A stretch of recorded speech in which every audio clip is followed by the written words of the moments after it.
You're listening to the Dibbly-Dobbly podcast. Remember to like, share, comment, subscribe, and click the bell to make sure you get the latest episodes of the podcast. Be sure to like and share our Facebook page and follow us on Twitter and on Instagram. So let's move on to our next topic. Let's talk about women's cricket in Ireland. Let's talk about the national team. Obviously, Mary, before we started our chat today, we talked a little bit about this, about the last international tournament you played as a team, which was the ICC Women's Cricket World Cup qualifiers in Zimbabwe last November. Mm-hmm. And unfortunately, that was brought to an end abruptly due to what's going on at the moment. Unfortunately, you didn't qualify. You won one game, you lost one. That must have been very hard to deal with as a team, Mary, knowing that we won't be qualifying, we won't be playing in New Zealand next month. How did the team cope with that disappointment? To be honest, it was a weird time because, like, there was actually when things started to happen, it was actually nearly like a health and safety kind of issue. And you're like, oh God, we're going to be stuck in Zimbabwe for the next, whenever the borders open. So it was, there was lots of thoughts that were bigger than cricket at the time. And I think reflection is obviously, is good, but yeah, I've never actually played in a 50 over World Cup before. I know Ireland has played in many 50 over World Cups, and we have qualified previously, but the likes of the West Indies and Pakistan became professional and then overtook us in the rankings. There was a day when we'd beat Pakistan fairly regularly and be no issues, no one would even blink an eye. So and that's obviously changed slightly. But I personally have never played. So it's obviously, 12 years I've been playing. We haven't qualified for a 50 over World Cup. So it was always going to be an outside chance for us. We'd have to beat a few teams higher ranked than us. But we obviously had the second carrot of qualifying for the next round of the championship, which has been up to 10 teams, because the 50 over World Cup is only 8 teams, which is, I mean, it's disappointing that that's all, but that's the ICC's decision, and we can't do much about that. So yeah, we were disappointed, but certainly knowing the bigger picture for Ireland in cricket, and having secure fixtures for the next 3 years in the championship, for me that was the let's say the more important goal. And we reached that, which was good. We're ranked 9th in the world currently. We've overtaken Sri Lanka, so that was So that was it was weird. We were happy that we qualified, but doing it not by playing, it didn't feel it. There was kind of it was very flat. Like there was no emotion. It was weird. It was definitely a weird feeling. That's for sure. But because we just found out. Yeah, we found out after we did a training session, because one day we were told we were going home, and then the next day we're like, well, actually, we might be going to Dubai to play the rest of the tournament. So we were just doing a training session, and then, like somebody said, there's a press release from the ICC. So we kind of just sat in shock for a few minutes. We were like, oh God, what's just happened? So yeah, it was mad, but definitely very, very happy the way it worked out in the end, obviously, but yeah, not ideal circumstances. Of course, safety comes first, absolutely. And yeah. Times, absolutely. Obviously, in the ICC had to act.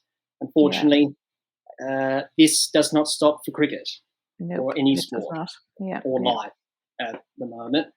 And that leads me on to my next point that I want to discuss with you.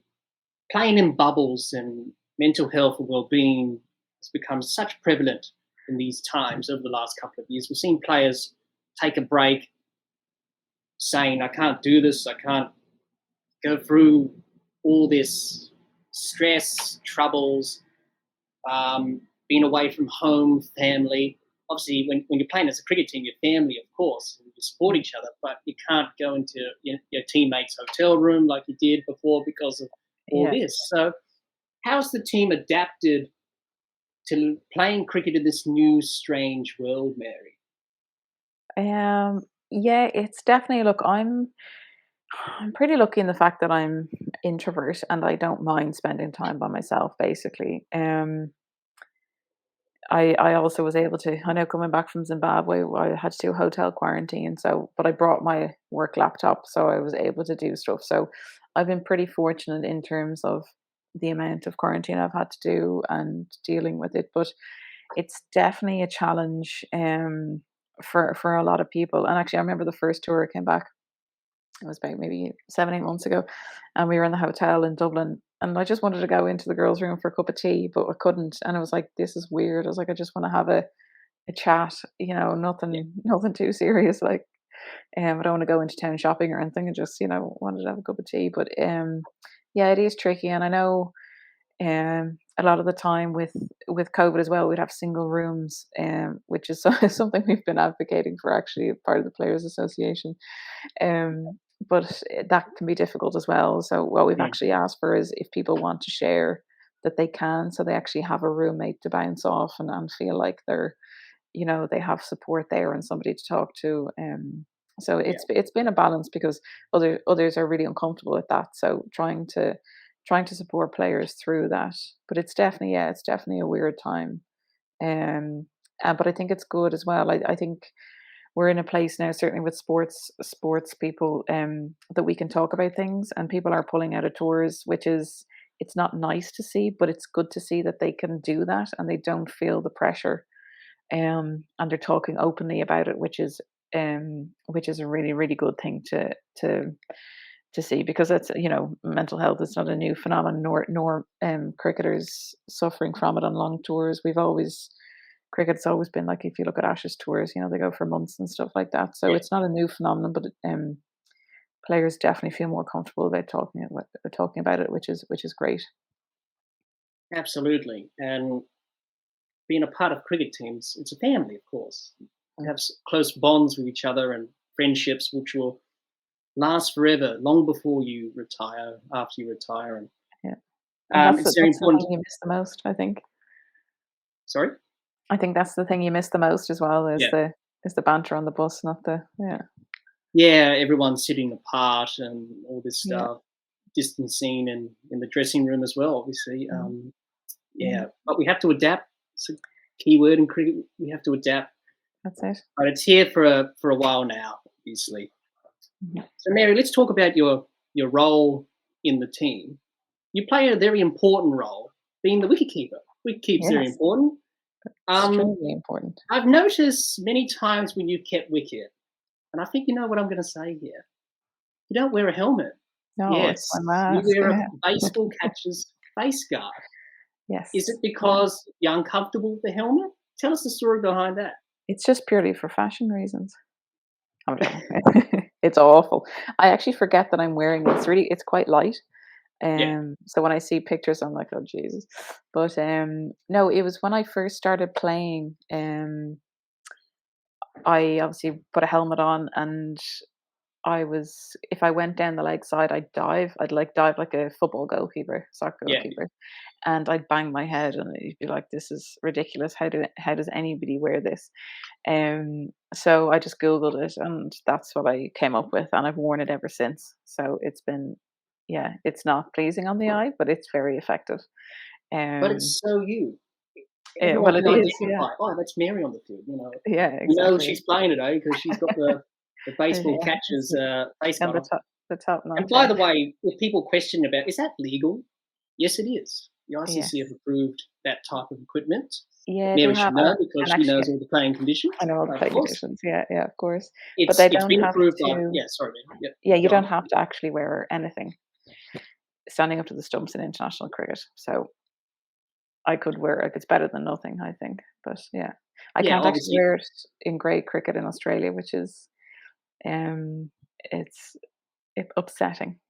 So I've spent a lot of money on a titanium helmet that is very light and has a little cutout at the back. So I've gotten used to that now, at least.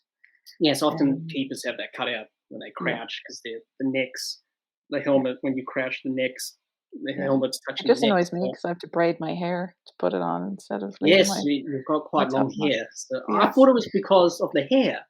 You want to protect the hair. No, it was literally because I didn't even know footwork existed when I started to wicketkeep. So obviously now it's fine because I don't have to dive with a helmet on. But standing up to the stumps, if it went down the leg side, I'd just jump. But now obviously I've developed my skill sets. So do you always wear it, or do you take it off and just put it on the ground, or give it to the... when I'm standing back, I take it off, but up to the stumps I'd always have it on. I tried actually once to not wear. We played England in a game, and Sarah Taylor wasn't wearing a helmet, and I was like, I wonder what it's like just without a helmet, because I hadn't really thought about it. So I was out, and we were just in the middle of training, and one of the girls was practicing off a couple of steps, just her bowling technique. So I was there just catching for her.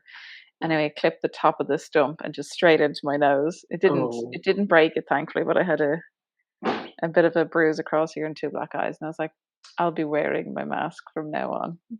Yes. Important tip for young keepers out there: wear your helmet when up to the stuff. Get used to it, because a very serious injury happened to former South Africa wicketkeeper Mark Boucher. He was up to the stumps. He didn't wear any sunglasses. Look what happened. The bail dislodged and went into his eye. That was just so unlucky. Unlucky. And that's why the ICC have introduced tethered bails. Yeah, I still haven't seen them actually in use. Yes. So they are allowed to use them in international cricket, but we don't implement that. But that's the safety feature. After what happened there, that was a horrific injury. Yeah. So important as a keeper, wear your helmet and glasses just in case. But your role is very important, Mary, because in the team, because you're a senior player and mentor to young players, are you? Being the elder statesman. I teach them how to sing. Yeah. Obviously, the youth bring that energy into the team and doing things that you think, okay, that may be a bit weird, or maybe it's just old age or something. I don't know. So, how important is your role as the mentor and senior player in this young Irish team? You've got some veterans as well, I'm guessing, and some young players. How important is it to help those younger players in their journey in international cricket? I do think it's an important role. I just, from going through the journey not that long ago myself, and and learning about it, I think it's always good to be there as that support, and tell them nothing seems as bad as it is right now. But certainly we had 4 senior players retire after the 2018 World Cup. So we actually have quite a young squad. So actually I see my role is pretty important, to be there for any questions, like just any cricket questions, because it's as I said, it's a very young squad, and just to be support there for the captain. And obviously, naturally, as a wicketkeeper, you're in charge of keeping everybody up and about on the field, so keeping that energy level high. And I'm generally, if there's any messing to be done, I'll be doing it, or pranking somebody, it'll be me. So. Absolutely. I was going to ask that. Are you a chirpy keeper or a quiet keeper? I'm chirpy might not be the right word. I like to sing and I'll have a chat, but I don't do a lot of sledging because my skills might not back it up the far end. So that would be a bit of a fruitless. I did say to Elise Perry once during the one of the World Cups we were playing, she was batting down the order, and then against us, I think she was batting 3. Anyway, she blocked a ball, and I was like, Ash Gardner would have hit that for 6. Anyway, next ball was a full toss that went for 6. I was like, okay, just that's the last time. I better keep to sticking to what I know best, and that's keeping. Yeah. So there's no. I just it was one of those moments you're like, yes, I'll just crawl into this hole. Thanks. Yeah, it's like. But no, I generally sing. Something stupid or chat away about what's happening in the game or whatever, but I wouldn't. I'm absolutely trying. And Mary, for us who don't know about the women's team, about these young players, who should we be looking out for? What are the names that we should be looking out for in the future?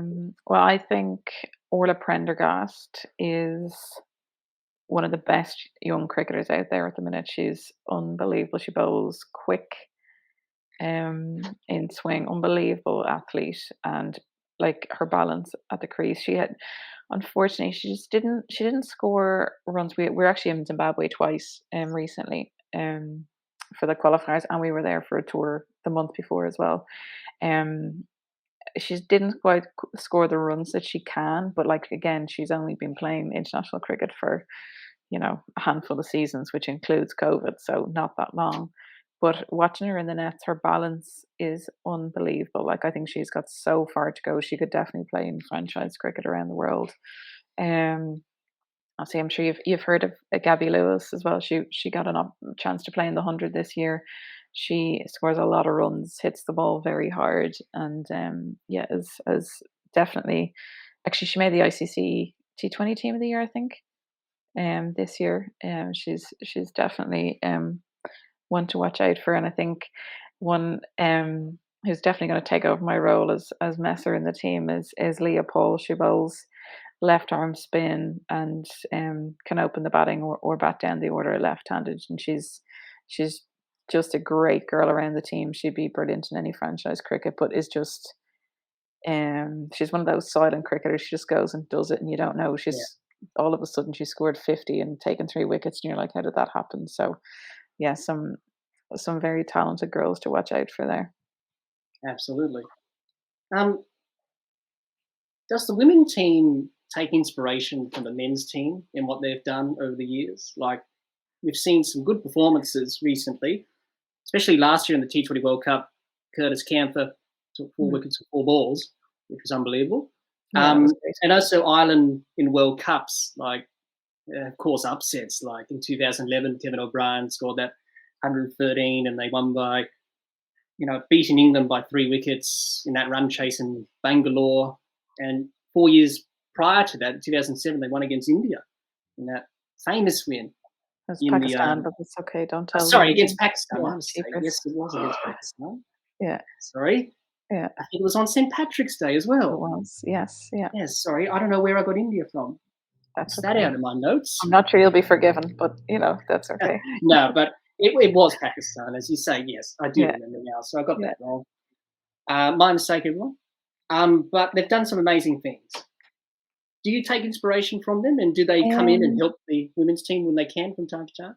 Yeah, they do. To be honest, Irish cricket's very small. It's probably a little bit like Adelaide in terms of player population and stuff like that. So there's we've got brothers and sisters like Laura Delaney, the captain. Her brother plays, Gareth Delaney, and he's making his way up the ladder in terms of stuff. Like, there's a couple of boyfriends, girlfriends, and there's been husbands and wives. So there's very much we're very much definitely involved in each other's cricket, and the guys will come in. To be fair, they have a busy schedule. Actually, they don't come to that much training. I know Kevin O'Brien did a session with us years ago, and John Mooney would have come in and done a lot of fielding sessions. And I know George Ockrell would help Leah Paul, that left arm spinner. So there's a little bit of crossover, but in terms of we'd see each other around the clubs and stuff like that, and they are supportive in that way. And also with our Players Association, they do drive a lot of the support for us as well, and vice versa. So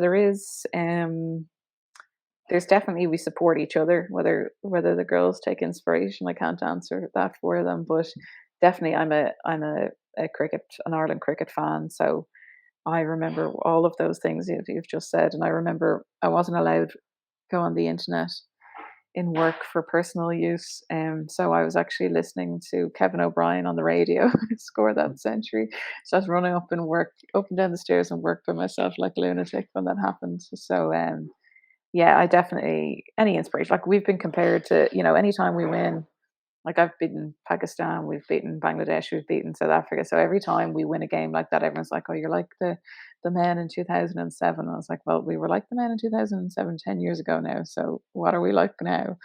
But I love watching the men play, and especially on days like that is unbelievable. Yes, I think currently they're in Oman, I think. I saw for the T20 World Cup qualifiers, I believe. Okay. It wasn't a great T20 World Cup campaign from the men last year. Let's hope they can bounce back and be back in Australia in October, November. Well, they bounced back with a nice series win over the West Indies. So yes, they did. That wasn't a bad response. Series win against the West Indies in an ODI series, which was an amazing achievement from the men's team, I should say. Yeah. The future of Irish cricket, Mary, and the women's team, what's the future in store for the team? Where do you see yourselves in the next few years? Do you have goals, ambitions? Do you want to win series, tournaments? what's the future like for? Yeah, well, I think it's in our hands at the minute. We've been fortunate enough to qualify for the next round of the championship, so we have guaranteed fixtures for the next few years, and hopefully with that it'll bring more professionalism and full-time contracts. So it's really in our own hands where we want to take it. We've been crying out for fixtures, and we'll have them now. So, you know, you'd love with that time to maybe get up to somewhere in and around that eighth ranking. Now, I'm not sure if this matches our coaches' KPIs or whatever, but I do certainly think that we can be beating the teams around us, given the opportunity. We won our series in October away to Zimbabwe, so that was, from what I can remember, our first tour win away. So stuff like that. We'd like to get more opportunity to do that, and absolutely be winning tours home and away, and just really making the most of the opportunity. So it's in our hands, as I said, I think, and we would just really need to grasp the opportunity, and for me, certainly leave it in a better place, and hopefully the girls reap the rewards of our hard work over the next few years. Absolutely, it's about trying to set up the next generation. Yeah, put them in a good place for Ireland. Yeah, and that's why I said, qualifying for the World Cup would have been brilliant, and I'd love to be in New Zealand now quarantining. Yes. But having the opportunity for guaranteed fixtures for the next 3 years is priceless, in my opinion. So that ODI Women's Championship, sort of like the Men's Cricket World Cup Super League, sort of qualification for the next World Cup, but it's a bit different. It's about just less over a year basis, like the WTC in a way. It's like that new cycle starts, and that. So we should wait and see what happens in the future. Let's hope success for both the men's and women's teams. The World Cup series wins and big upsets, like the men did in the past. Mary. Hi everyone, hope you enjoyed my discussion on women's cricket in Ireland with Mary Waldron. It's wonderful to see that the game of cricket is growing and developing in Ireland, and it's great to see that so many girls and boys are taking up the sport in Ireland. Be sure to subscribe and click the bell to get the latest episodes of the podcast, and like and share our Facebook page, and follow us on Twitter and on Instagram. Also, the podcast is now available on Anchor, Spotify, and on Apple Podcasts. Until next time, keep safe, and bye for now.